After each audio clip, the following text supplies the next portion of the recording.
Question d'introduction à tous les deux. On est dans une période, on peut le dire, d'incertitude à la fois économique, sociale, de manque de visibilité, de hausse des taux d'intérêt, de crise du logement. Quel sens tous les deux vous donnez à l'investissement immobilier? Est-ce que ça a du sens, l'investissement immobilier, Stéphane?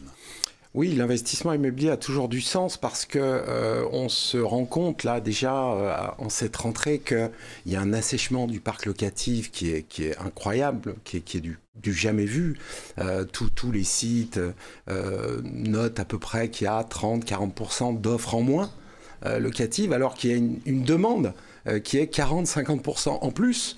Donc ça coince déjà et le pire est à venir, hein, malheureusement, puisque notamment les normes HCSF qui font que les investisseurs sont vraiment à la peine, doublées du fait que les primo-accédants ne primo-accèdent plus, donc ne libèrent pas leur logement locatif.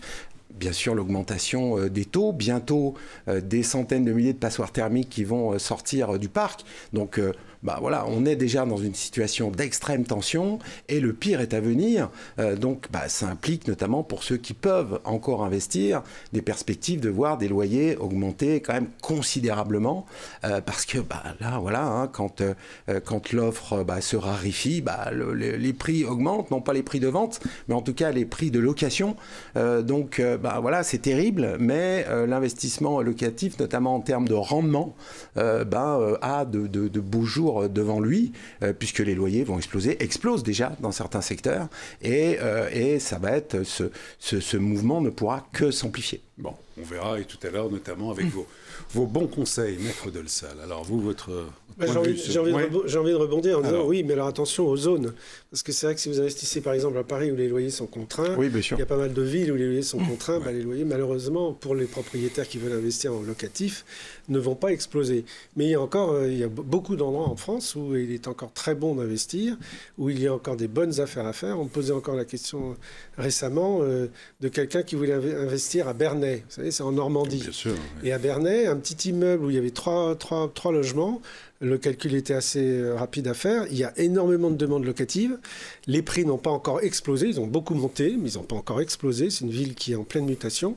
Eh bien, c'est un rendement à 12%. Bon, ah oui, 12%. Ouais. 12%, c'est pas si mal que ça. Ouais. Voilà. Et alors, c'est vrai qu'investir dans l'immobilier, ça c'est pour le locatif.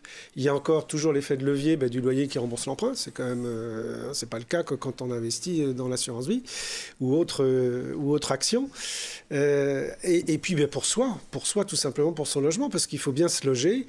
Et donc, oui, c'est aujourd'hui l'immobilier a toujours été ce refuge, je veux dire pour la retraite. C'est une valeur refuge pour la retraite. C'est ce que je crois les Français ont en tête encore aujourd'hui. Donc c'est vrai qu'il y a beaucoup de freins. Aujourd'hui, il y a encore beaucoup de freins.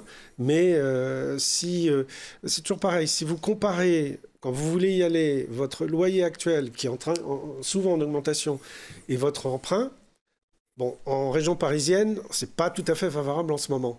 Mais dans d'autres endroits en France, on est encore très bon en comparant le loyer et l'emprunt qu'on peut avoir pour s'acheter son logement.